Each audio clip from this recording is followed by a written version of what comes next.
মধ্যে কেন এমন অশান্ত মনে হচ্ছে? কেন কেন আমার মনে এমন শূন্য শূন্য মনে করছে?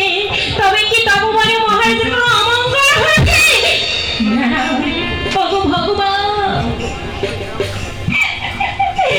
মহারাজের কোনোদিন অমঙ্গল না হয় তার তো কোনো দোষী ভগবান। মহর্ষি বিশ্বামিত্রা ত্রিবিদ্যার সাধনের গতি হয়ে যদি কোনো অপরাধ করে থাকে, তার জন্য মহারাজকে যদি শাস্তি দিতে না হয়, ওগো ভগবান, তুমি তাকে রক্ষা করো, তুমি তাকে রক্ষা করো। মহারানী আমাকে স্মরণ করেছেন? হ্যাঁ মন্ত্রীবর, আমার বুকের মধ্যে বড় আকুল বিকুল করছে মহারাজের অমঙ্গল চিন্তায়। কেন যেন বুকের মধ্যে বারবার কেঁপে কেঁপে উঠছে। অবলম্বে তবু বলে তাদের লোক পাঠিয়ে দাও, মহারাজের খবর নিয়ে আসো।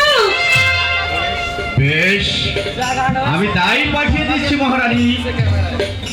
তবে কি জানেন রানীমা, আমি তো আগেই বলেছিলাম এ যজ্ঞের ফলাফল কিছুতেই শুভ হতে পারে না। ত্রিবিদ্যা সাধন মানে ব্রহ্মা বিষ্ণু মহেশ্বরের মাথায় চড়ে বসা। উন্মাদের বিশেষ স্বপ্ন কখনোই পূরণ হতে পারে না। মহর্ষি বিশ্বামিত্র একটা নিরেট উন্মাদ। সেই উন্মাদের সহযোগিতা করে মহারাজের শেষে বুঝি রাজ্যের অকল্যাণ ডেকে না আনে। এই জন্যই ওই হরিতকি খাওয়া তপস্বীগুলোকে আমি দু চোখেই দেখতে পাই না।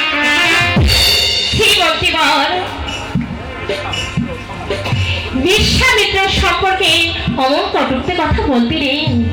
যে রক্তটা মানুষ, তিনি যদি কোনোরকমে এসব জানতে পারে আর রক্ষা নেই, আমাদের ভস্য করে ফেলবে।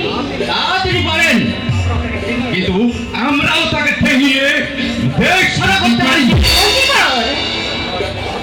যদি মহারাজের সত্যি কোনো অকল্যাণ হয়ে থাকে, তাহলে বিশ্বামিত্রের অদৃষ্টে তা কেউ রোধ করতে পারবে না। এই রাজ্য থেকে আমি একাই তাকে, রাজ্য থেকে কাকে তাচ্ছ মন্ত্রী বাসুদেব। মহারাজ, হ্যাঁ শৈপা, অবশেষে আমি ফিরে এলাম। রোহিদাস্য কোথায় শৈপা? সে ঘুমাচ্ছে মহারাজ। যাও যাও শৈপা, যাও তাকে বুকে তুলে নাও। আর যে সময় নেই। আবার কি কোথাও যাবেন মহারাজ? হ্যাঁ বাসুদেব, রাজ্য ছেড়ে আমরা চলে যাব।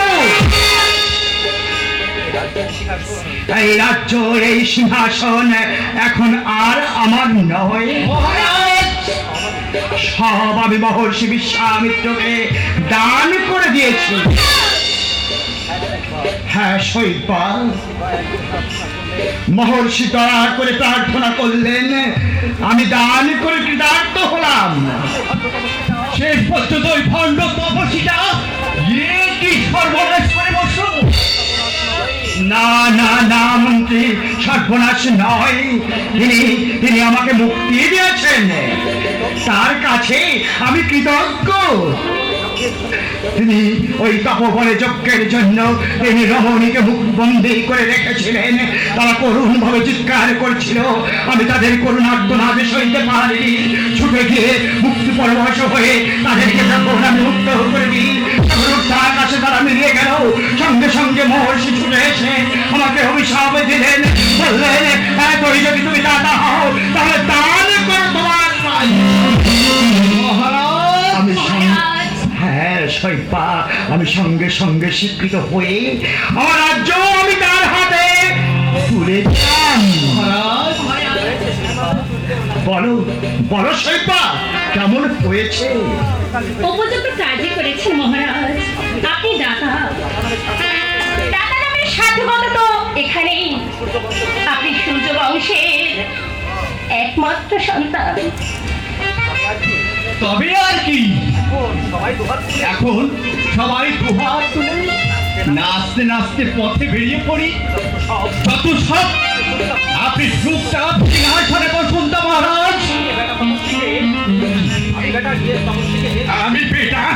তপস্বীকে ইচ্ছামত না মন্ত্রী বাসুদেব না। হরিশ্চন্দ্র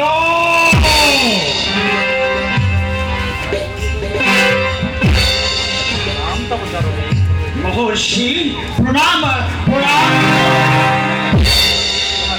তোমার রাজ্য তুমি ফিরিয়ে নাও হরিশ্চন্দ্র। তোমার দান গ্রহণ যোগ্য নয়। কেন মহর্ষি কেন কেন আমার দান গ্রহণযোগ্য নয়? দাতা তো দান করে কখনো তার প্রতিগ্রহণ করে না।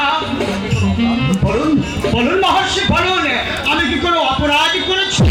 আর কিসের দান? দক্ষিণা ছাড়া দান কখনো সিদ্ধ হয় না। দান যখন করেছ দক্ষিণা দাও। দক্ষিণা? হ্যাঁ হ্যাঁ দানের দক্ষিণা। বলুন বলুন মহর্ষি, কি দক্ষিণা চান আপনি? 1 সহস্র স্বর্ণ মুদ্রা। 1 সহস্র 1 সহস্র স্বর্ণ মুদ্রা। স্বর্ণমুদ্রা যদি দিতে পারো, যদি দিতে পারো তাহলেই তোমার দান হবে সিদ্ধ। নতুবা ফিরিয়ে নাও।